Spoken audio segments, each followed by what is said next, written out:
Bismillah walhamdulillah wa salatu wa salam ala rasulillah wa ala alihi wa ashabihi ajma'in wa man tabi'ahum bi ihsan amma ba'd. Today inshallah ta'ala we're going to read through al-Aajurrumiyyah, and the way we're going to do it, last time we were reading through the sharh of one of the students of knowledge or one of the authors. So today what we're going to do, we're going to read the matan, we're going to focus on the matan so that we inshallah ta'ala finish through reading it, and then we're going to read the sharh inshallah, or I might give you the sharh to read at home, and any things that you have questions you send it to me inshallah ta'ala. So as you have the matan, I want you to focus, and I'm going to read it and you be with me. The parts that we've covered already, which is just the first 4 points, then I'll ask you questions and see your answers, and then we'll move forward from there. First, the author rahimahullah ta'ala said Bismillahir Rahmanir Rahim. We said that this book can be split into four main areas, or into four main categories. What are the four main categories that we mentioned?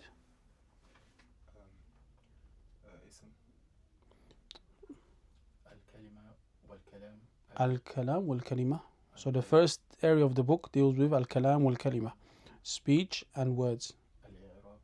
Second area of the book deals with al-I'raab. You can write this down if you don't have it. Al-I'raab. Okay, so it talks about what is i'raab and the different states of i'raab.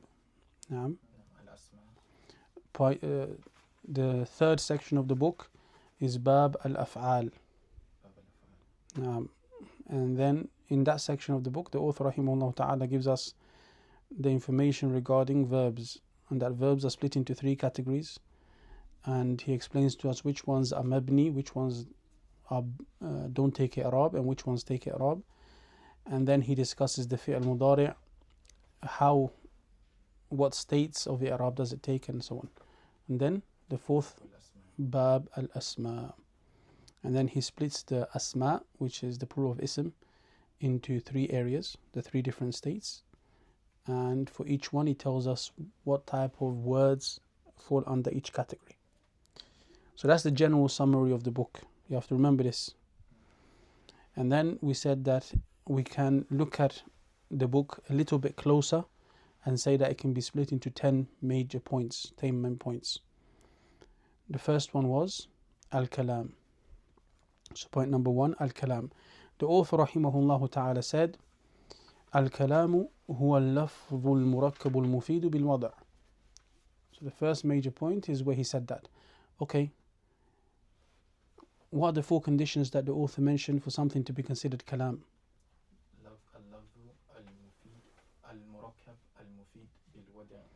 Okay, so if something has these 4 points, or some of the scholars explain point 3 and 4 as one, then it is considered kalam. Why do the scholars rather start with discussing kalam? Because i'raab, grammatical analysis, happens to kalam. So we need to know first what is kalam. Yeah, for us to analyze speech, we need to know what is speech first. We need to write these answers so you have it for next time. If I ask you and you don't know, there's going to be mushkila. So the authors, the scholars, they discuss al-kalam wal-kalima because grammatical analysis happens to this, to the kalam, speech, and speech is made up of components. Al-lafz is a sound that is pronounced, that comprises or is made up of the Arabic letters, the alphabet. Al-murakkab is 2 or more words. Al-mufid means full sentence is better. It means that the person can be silent at the end of it. Yuhsin as-sukut alayhi is complete. Like an example would be an example of this not being in place. Good. إذا دخل المعلم. Cannot stop there. If the teacher comes. If the teacher comes, then what? Yeah. So if the teacher comes, the lesson will begin. Al-mufid, that's what we just mentioned now. And bil-wad'i, it has to be placed in a way that the Arabs would speak. The second out of the 10 points is وأقسامه ثلاثة اسم وفعل وحرف جاء لمعنى. And aqsamuhu, the who means what? And its categories. And here we said the who would mean kalam, but we said that more accurately it should be wa aqsamul kalima. Yeah. But this, we know that Ibn Aajurrum, he obviously has the knowledge, so maybe to make it easy for the beginner, he made it this way.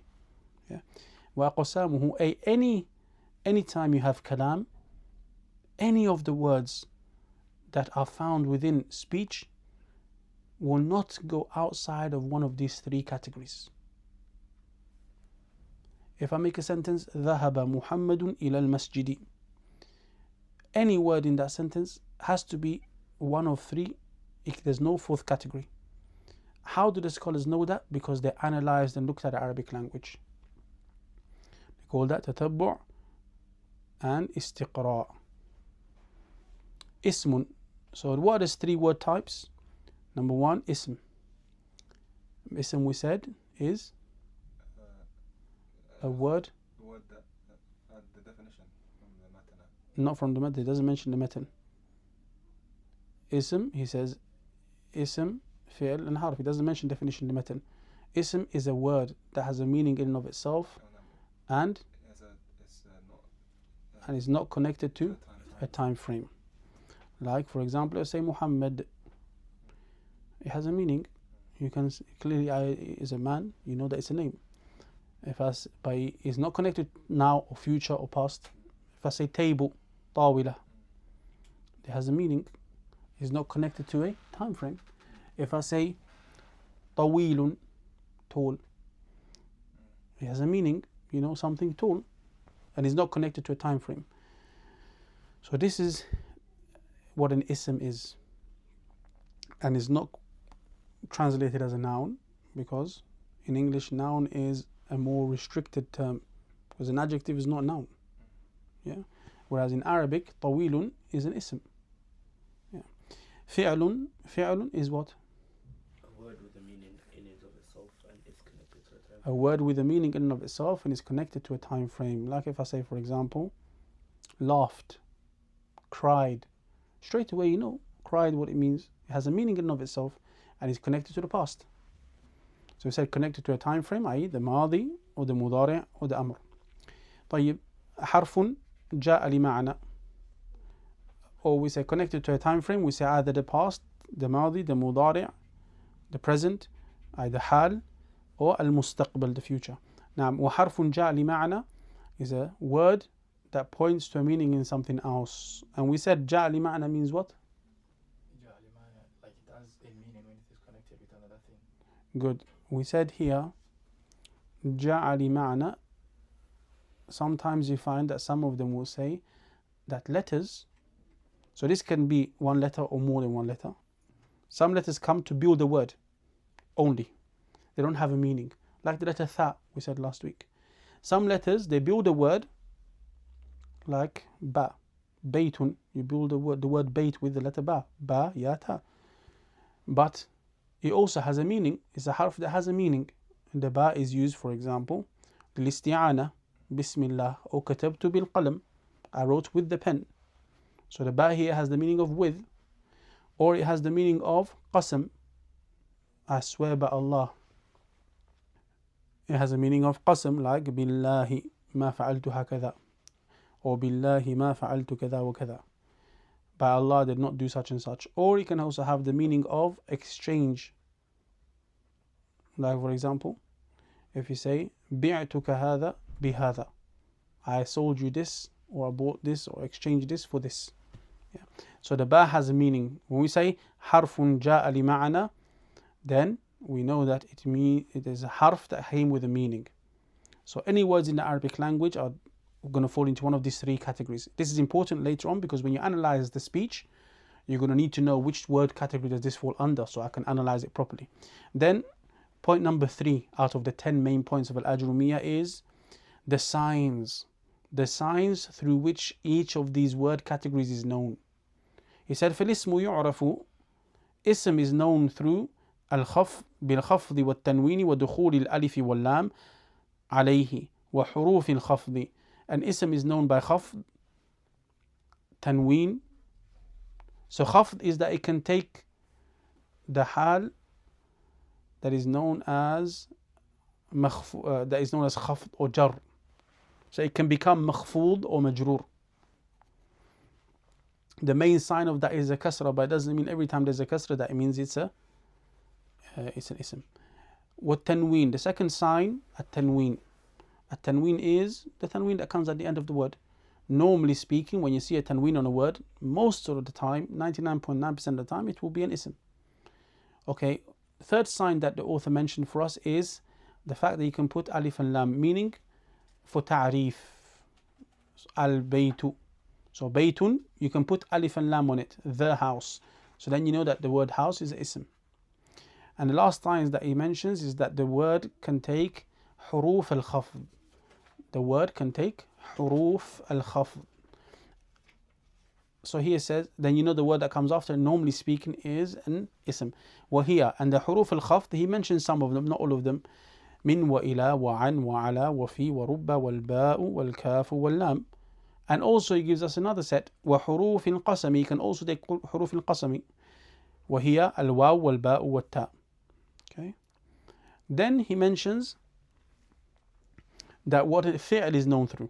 والفعل يعرف. So remember we said was 3 word categories. Ism, fi'l, harf. So he's mentioned the ism can be known by these 4 signs. He didn't mention definition, he just gave us the signs. Why? Because for beginners. The second word category is fi'l. The fi'l, he didn't mention definition, he gave us the sign. Fi'l is known by qad. Was-seen. Number 1, qad. The word that comes after qad normally is a fi'l. Is indicative that qad is indicative that it's a fi'l. Like for example, qad aflaha, qad khaba.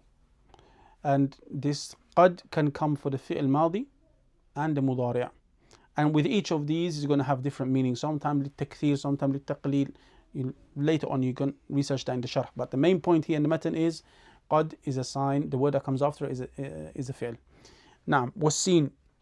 Seen, number 2, and sawfa, number 3. These 2 words are a sign that the word comes after them is a fi'l. And they come on the fi'l mudari'. And they both share in that they indicate that the verb is for the future. And we mentioned last week that seen is for the near future and sawfa is for the further future. And we mentioned a qaida here that some of the scholars mentioned, which is كثرة المبنى تدل على كثرة المعنى. When you have more words, then it indicates that the meaning is going to be deeper or stronger. And then he mentioned the 4th sign, وَتَاءِ التَّأْنِيثِ السَّاكِنَةِ, and that he take تاء التأنيث الساكنة at the end of it. ذهب, ذهبت. So now ذهبت, we know it's a fi'l because of تاء التأنيث الساكنة. That's the sign of the fi'l. Then the Shaykh finishes this point, which is point number 3 out of our 10 points, by mentioning the signs of a harf. He says, وَالْحَرْفُ ما لا يصلح معه دليل الاسم ولا دليل الفعل. Is that which it is not appropriate, it will not work with the signs, the dalil, that which points to an ism and that which points to a fi'l. I.e., if you have a word and you try to put all the signs of an ism that he mentioned, all the signs of fi'l that he mentioned, none of them fit, then that's a harf. طيب. Now we're getting to the new part of the lesson. That was revision, quick revision. The Shaykh says, Bab al-I'raab. Bab al-I'raab. So this is point number 4 out of our 10 points. Point number 4, the definition of i'raab. Point number 4 is from al-I'raab هو تغيير أواخر الكلمة لاختلاف العوامل الداخلة عليها لفظا أو تقديرا. That's point number 4. And this definition, you need to memorize it. This definition needs to be memorized. All the method should be memorized, but this definition you need to know it like you know the back of your hand, as they say in English. Al-I'raab we can translate as grammatical analysis. Grammatical analysis. Huwa, it is. Now here, open a bracket. And when it says kalimi, after kalimi, al-kalimi, close that bracket and put 1 next to taghyir. So this is the first part of the definition. Can you find the definition? Yeah, I said, but yeah. Put a bracket where? On Taghyir, open the bracket there. And close that initial bracket at al-kalimi. So that's the first part of the definition. We said the definition has 3 parts. Second part, لاختلاف العوامل الداخلة عليها. So الاختلاف, open a bracket الاختلاف and close it at عليها. عليها. And at الاختلاف, put a little number 2 there, so you know that that's the second part. And then at the word لفظا, open a third bracket, open a bracket and close it at تقديرا. لفظا أو تقديرا. And put a little number 3 at the word لفظا.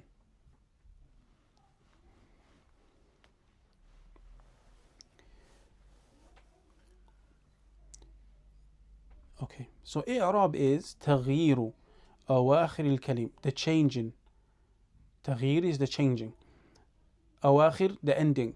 الكلمة, the words. The ending, the changing of the ending of the words. For example, you have the word زيدٌ. زيدٌ has 2 dhammas, so dhamma at the end, زيدٌ. Then you say, for example, رأيت زيدًا. زيدٌ now has changed to زيدًا, from a dhamma to a fatha. Where does the change occur? At the end of the word. It's not in the middle. It's not in the middle. Or you say, for example, مررت بزيد. Now it's gone to kasra. زيد. So زيدٌ, زيدًا, زيدٍ. So the change now has occurred at the ending of the words. Okay. That's the first part of the definition. The changing that occurs at the end of the words. لاختلاف العوامل الداخلة عليها. لي, due, اختلاف, different.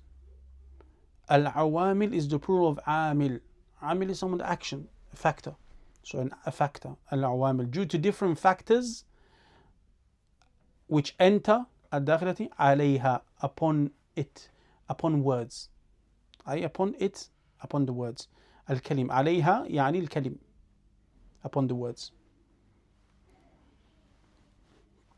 For example, here when we say we have زيد, for example, we say then مررت or سلمت على زيد.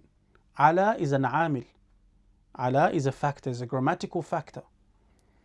And it came upon the word زيد. And we have now, زيد has become kasra. So normally, when we start off as a mubtada, for example, or a khabar, we have it as a dhamma. مرفوع, and the sign is dhamma. Here, when we say ala zaydin, there's a change that happened to the word zayd. The change is where? The change is at the end of the word zayd. Why? Because of a different factor. What's the factor that has come to it? Ala. Yeah, which is a harf jar. Ala. So here, what does it exclude for us? It excludes for us the changes that happen due to phonetical reasons. Like, for example, if I say man anta, man anta, the word man, what does it have on the last letter? Sukoon, man anta. But what if I say now man al-akh? What does the noon have at the end of it? Kasra. Man to manil. Can you hear the difference? So there's a change that's happening at the end of the word man, isn't it? But that change is for pronunciation reason, phonetical reason. It's not for a factor that has come upon it. Clear? So i'raab deals with the changing at the ending of the words due to different factors that come upon the words, not due to phonetical reasons. Clear? So this excludes for us that. This definition, this part of the definition excludes for us changes that occur for phonetical reasons. Also, when we said in the first part of the definition, تغيير أواخر الكلم, the changing that occurs at the end of the words, we also noticed that the subject of nahu deals with the changes at the end of the words, whereas the subject of sarf deals with the changes anywhere in the word. For example, in the middle, like طالب can change to طلاب. So طالب, طلاب. In the middle of the word, we've added an alif. At the start of the word, we change the haraka. That's sarf. Whereas grammar deals with the changing at the ending of the word due to different factors that come upon it. You've put the word into a sentence now and there's something changing due to a grammatical reason. Okay, the third part of the definition is what? لفظا أو تقديرا. This change that happens at the end of the words can either be pronounced lafdhan, the same word as we mentioned at the start of al-Kalam, huwa lafdhu, right? Something that is pronounced, you can hear it. Or taqdeeran, something that is implied. You estimate that there's a change there, you imply that there's a change there, you know that there's a change even though it cannot be heard. For example, if we say هذا زيد, طيب, then we say رأيت زيدا, طيب, then we say سلمت على زيد, طيب. Okay, here we can hear the changes, isn't it? So this change here at the end of the word, due to a factor that is there, has caused a pronunciation change, a change that can be heard. What if I say, for example, هذا عيسى ورأيت عيسى وسلمت على عيسى? Can you hear the change in the word عيسى? لا. But grammatically there's a change. When you do i'raab, you will say there's a change. So make sure you have that written. Those examples are very important for you to remember, yeah? Especially the one where the change is implied. Here as a side note, Ibn al-Aajurrumiyyah rahimahullah ta'ala does not mention what makes a word take taqdeer, what makes the change be muqaddar. Okay, so I'll give you 3 things to keep in mind. Number 1, so you can write this as the reasons for why the change may be implied. Number 1, التعذر. التعذر.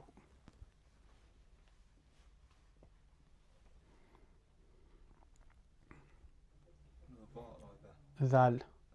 تا عين ذال را. تعذر. The ذال has a shadda. التعذر. That is that it's a person is excused or it's impossible for a person to do it. Like for example, when the word ends with a long alif. You see, Isa, Musa, you cannot put a dhamma there, you cannot put kasra there. Impossible. Yeah. Number 2, الثقل.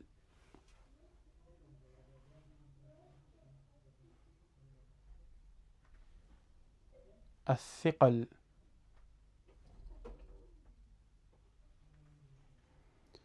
Alif lam tha qaf lam tha. Yeah, good. الثقل. The tha is because of harf shamsiyya. No? الثقل. Here you find that some of the harakat or some of the i'raab is hidden. Sometimes it's not. Like for example, when you have the word ends like al-qadi. You say al-qadiyu. It's heavy to say. Yeah. But if it's a fatha, it will come out. Al-qadiya, ra'aytu al-qadiya. Anyway, the point is al-thiqal. Third one is al-ishtighal.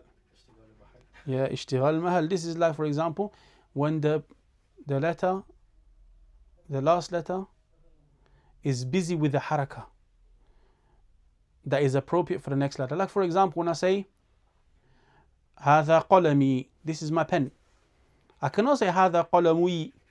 I cannot put dhamma there.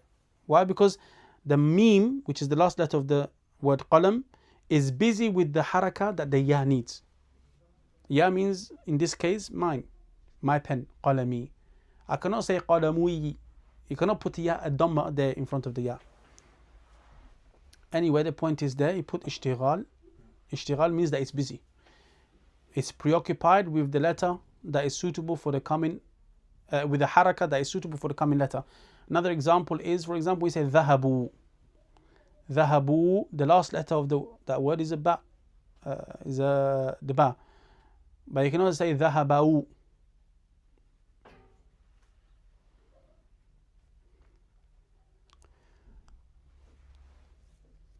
Okay, so that was point number 4. Point number 5, we're going to finish with point number 5 inshallah ta'ala, is وَأَقْسَامُهُ أَرْبَعَةٌ, and its categories are 4. So the point number 5 is the categories of i'raab. Its categories are 4. Either when it says أَقْسَامُهُ, its categories, the it is referring back to i'raab. I'raab, when you do grammatical analysis and you analyze words, you're going to be able to say that this word is in this category or that category or that category or that category. How many categories are there for i'rab? Four. The Shaykh says raf'un. First one, raf'. Second one, nasbun. Third one, khafdun. Khafdun, you can put in brackets next to it, jarrun. Jar. Or we say majroor, for example. Yeah, jar. So the ruling, the hukm is that the hukm is jar, and the word is said to be majroor. طيب. The fourth one is jazm. جزم. وأقسامه أربعة رفع ونصب وخفض وجزم. Some people may try to translate these into English terminology, but English terminology, unless you studied English grammar, or you may have perhaps some other reasons that I'm not aware of, you may have studied these things, but you don't need to worry too much. Raf'un, they say nominative, accusative, genitive, and so on. Don't worry about those words. You need to, if you are studying this Arabic language, in order to be able to deal with the Islamic text and the works of the scholars, then you need to remember raf'un wa nasbun wa khafdun wa jazmun. Don't worry too much about where did these words come, and just remember raf'un, nasbun, khafdun, jazmun. Then in the next point, the author rahimahullah ta'ala, let's do the next point actually, we can squeeze time. Then the next point is that the author is going to mention out of the word categories in the Arabic language, which we said are how many? Any word that is found in Kalam is going to be one of three. Out of those three word categories, he's going to tell us which ones take which categories of the i'rab. So he says, فَلِلْ أَسْمَاءِ, so this is point number 6. فَلِلْ أَسْمَاءِ مِنْ ذَلِكَ, as for the, or for the asma from that, i.e. from those four states, الرفع والنصب والخفض ولا جزم فيها. Asma can have raf, yes, tick. والنصب, tick. والخفض, tick. ولا جزم فيها, but it will never have jazm. You will never find an ism that is majzoom, that takes the state of being jazm. وَلِلْأَفْعَالِ مِنْ ذَلِكَ, and as for the verbs, the af'al from that, i.e. from those four categories of i'rab, they can take a raf, or they can be in a raf, tick, a nasb, tick, والجزم, tick, ولا خفض فيها, and a fi'l will never have khafd. We said the other word for khafd, jar. And here you can also add, it is not mentioned in the matan, I don't know if in some of the manuscripts is mentioned, I thought that we studied it before, but here you can add, al-harf doesn't take any of that. Harf doesn't take any of that, which is good news for us. That means when we do grammatical analysis, when we want to do i'rab of a passage, we don't have to worry about the harf. When we do i'rab, we're going to say harf. Then you can mention what type of harf it is. You're going to say mabni. It is not mu'arab. It doesn't take i'rab. It's mabni. لا محله من الإعراب.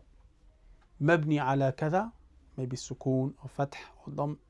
لا محل له من الإعراب. It doesn't take place within i'rab. Later on we're going to see when we do i'rab. Oh, before we mention that, let's quickly ask you a question then.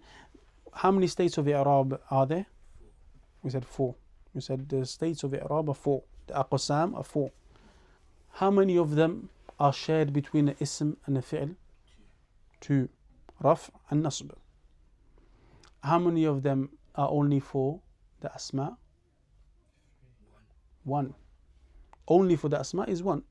Yeah, the other 2 are shared between the asma and af'al. Only for the asma is 1, which is khafd. How many of them are for the af'al only? 1, which is jazm.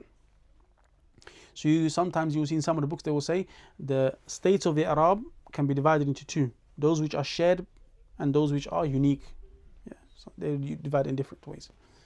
Okay. So what we're going to see is that the ones that are shared between the asma and the af'al, they're obviously going to have more signs. We're going to see that. Okay, a couple of points we're going to mention, inshallah. We're going to see, look, now, for us to know whether an ism or a fi'l is in this state or that state or the other state, we're going to look for signs. So the Shaykh is going to mention the signs in the next chapter. Okay? But I'll tell you just as for you to keep it in your mind for now. Ar-Raf' has 4 signs. You need to write this down. Just make sure you write this quickly. Ar-Raf', you write this down. Ar-Raf' has 4 signs. The main one is a Dhamma. Nasb has 5 signs. The main one is Fatha. Khafd has 3 signs. 3. The main one is Kasra. And Jazm has 2 signs. Jazm has 2 signs. The main one is Sukoon. Sometimes you're going to find what we're going to see, like for example, I'm going to just mention this just so you guys get your mind around it. Like for example, we're going to say, if we say هذا محمد or هذا زيد, هذا, you don't need to write this down, just listen carefully. هذا, we're going to say, okay, forget هذا for now. Let's look at the word Zayd. Zayd, we're going to say it's a khabar. Later on you're going to learn this, don't worry about this. Khabar. Okay, what is the state of a khabar? It's in a state of raf'. So we can say it's marfu'. What's the sign? That is the dhamma. Okay. Sometimes the sign is not pronounced. Like we mentioned Isa. So we're going to say Isa is a khabar. Like if you say Hada Isa. Isa is khabar. And it is marfu' because the khabar is marfu'. You're going to learn that later on in the chapter of Asma. The sign that it's marfu' is the dhamma that is implied on the end, or that is implied. It has been prevented from appearing. منع من ظهورها التعذر. Remember we said there's 3 reasons why the changing at the end of the word is implied. تعذر, ثقل, and اشتغال. Okay. We said in this example now, Isa, هذا Isa. Isa is marfu', is a khabar marfu'. Okay. Why can we not see the sign? We have to explain. Marfu' wa alamatu raf'ihi, the sign of it being marfu' is a hidden or an implied dhamma that would be at the end. But it has been stopped from appearing due to ta'adhur. There are some words that this is the case. There are some words that don't actually come in i'rab at all, like the huruf. So for example, you say, for example, this ila harf.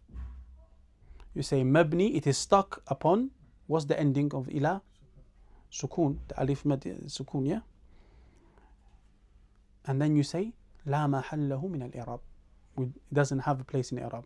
We don't need to analyze it. Yeah, so those words that don't come into i'rab, then we're going to say la mahallahu min al-i'rab. We just say what they are built upon, they're mabni upon, whatever you can see. Normally, there's detail to it, but just for brevity. Okay, like ila in that case.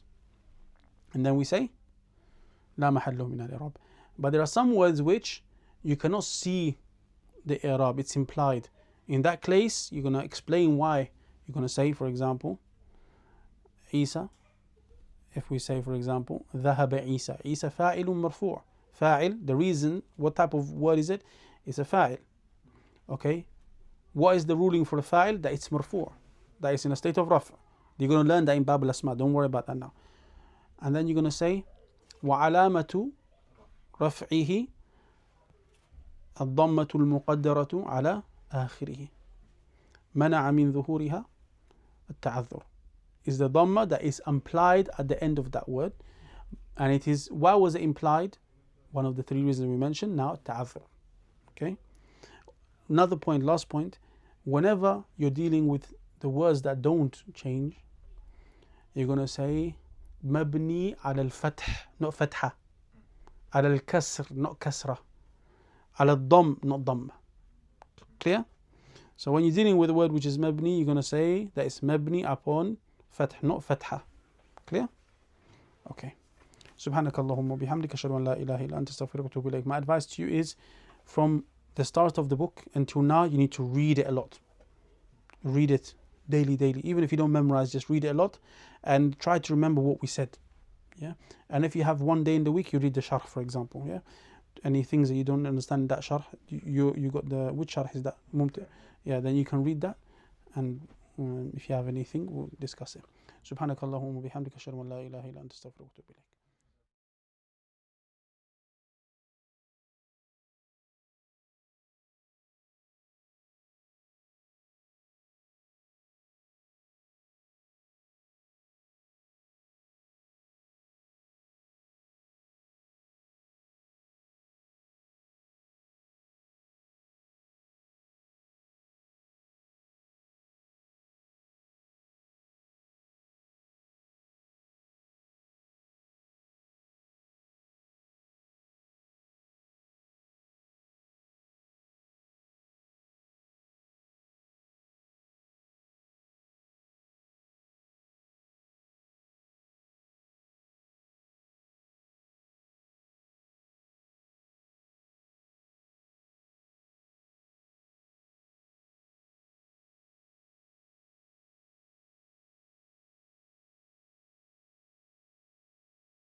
Barakallahu fikum. Yes. I heard the Musa and Isa, for example, it's ism maqsoor.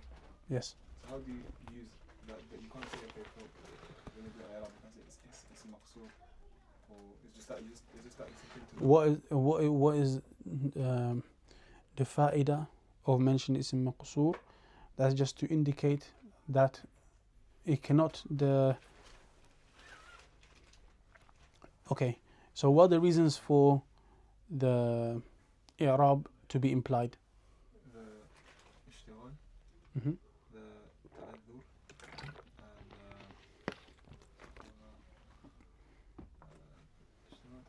and Thiqal.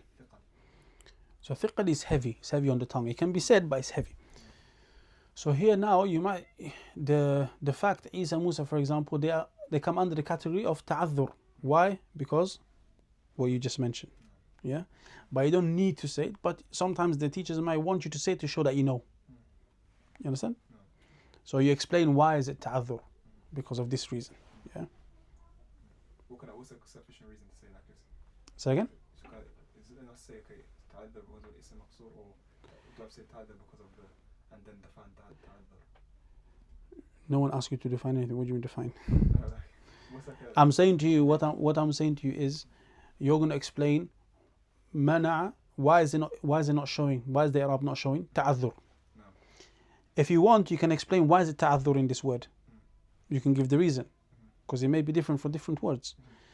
But the main sufficient reason is ta'adhur. You should know, it should be clear to the reader. But sometimes in some institute or some classes, teachers may want you to explain why it's ta'adhur, so that they know that you know. Yeah. Likewise, even with mamnu' min as-sarf, sometimes they will ask you to put the reason why it's mamnu' min as-sarf. You don't always have to do it, but it's good as you get used to it as well. It helps you to remember the reason. Yeah, so you can say it. But saying ta'adhur is sufficient, not for like ta'aleem purposes, just like someone said, okay, what's this? If I say ta'adhur, it's a sufficient answer. If they say, what do you mean, what is this? Why is this? Why is the i'raab not shown on this? Mm-hmm. If Yeah, it is prevented due to ta'adhur. no, that's sufficient answer. Yeah, that's sufficient. If they say, why is it ta'adhur, then you can explain it, yeah. But why are they asking you that? Oh, yeah. No, why would a person ask you that? If there's someone that doesn't know, then you can teach them. Okay, Yeah, why is it ta'adhur? If someone who knows, then you don't need to go into all the details. Of course. Yeah. Yeah. No. You know, some people they like to do too much. Yeah, so it's good. It's good because it helps you to practice, but it's not. Allah alam if it's necessary to put it every time. Yeah. Okay, let's get ready for the other class, inshallah. The other class, you need to make sure